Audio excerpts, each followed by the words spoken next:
3 Americans have begun their journey home, with a Swiss Air Force plane carrying them out of Iran and onto the tarmac of Geneva. Swiss officials confirmed the jet holding the former prisoners touched down on Sunday.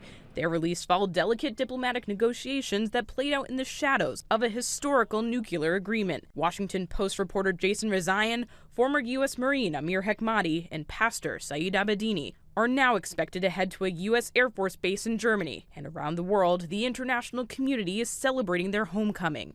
I welcome the news that a number of Americans who had been detained in Iran, including Washington Post journalist Jason Rezaian, have been released. This agreement is in fact one of the golden pages of our country's history. During these negotiations, we managed to make the big powers recognize our nuclear rights. President Barack Obama, speaking at the White House, called the release, quote, a good day for American diplomacy. Today we're united in welcoming home sons and husbands and brothers who in lonely prison cells have endured an absolute nightmare. But they never gave in and they never gave up.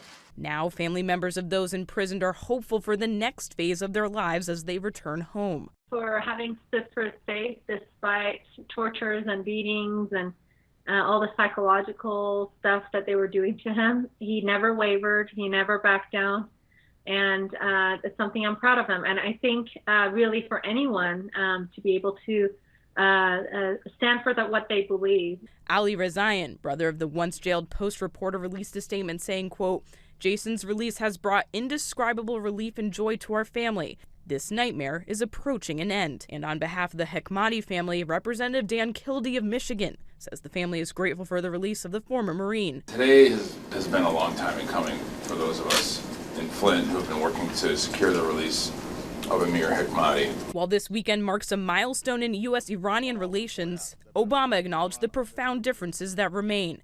On Sunday, the U.S. issued new limited sanctions involving the country's ballistic missile program, and Iran's president continues to state that despite implementation of the landmark nuclear deal, his country does not trust the U.S. Emily Roseman, Associated Press.